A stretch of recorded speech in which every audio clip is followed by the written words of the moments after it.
ఓం శ్రీ గురుభ్యో నమః. జయ గురుదేవ. అలా సగర మహారాజు అతని మనముడైన అంశవంతుడు యజ్ఞవాటిక వద్ద నిరీక్షిస్తూ నిలవగా 60,000 మంది కుమారులు భూలోకమంతటా గాలించారు. ఎక్కడ అశ్వం కనిపించకపోయేసరికి సగరపుత్రులు భూమిని త్రవ్వటం మొదలుపెట్టారు. దీనితో నాగులు మొదలైన అధోలోక వాసులు ఆందోళన చెందసాగారు.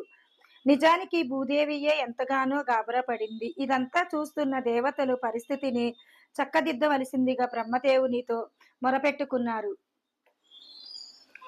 భూమి విష్ణుపత్ని అయినందున కపిలుని రూపంలో అవతరించి ఉన్న విష్ణు అనవతి కాలంలోనే సగరుని 60,000 మంది పుత్రులను నశింపజేస్తాడని చెప్పి బ్రహ్మదేవుడు దేవతలను శాంతపరిచాడు. భూమిని త్రవ్వి ఆ త్రవ్వకపు పనిలో ఎన్నో జీవరాశులు చంపినప్పటికీ సగరపుత్రులకు యజ్ఞేశ్వం దొరకకపోవటంతో నిరాశగా తండ్రి వద్దకు తిరిగి వచ్చారు.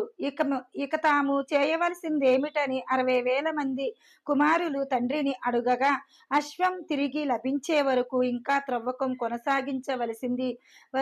కొనసాగించవలసిందని రాజు ఆజ్ఞాపించాడు.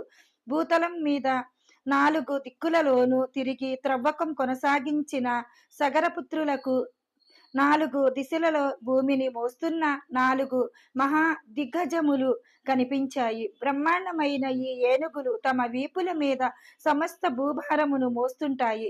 అవి అలసి కొంచెం సేద తీరటానికి అప్పుడప్పుడు తమ తలలు కదిలించినందువలన భూకంపములు ఏర్పడుతుంటాయి.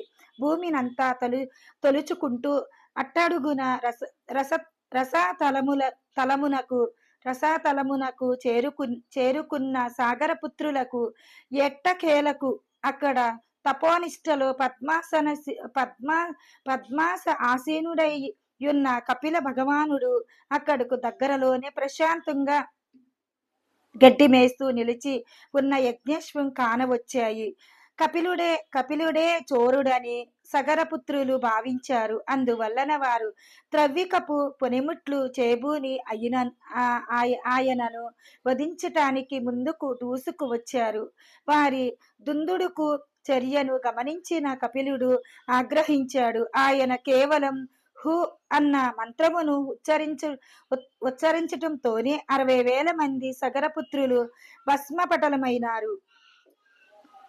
హరే రామ రామ రామ హరే కృష్ణ కృష్ణ కృష్ణ హరే హరే.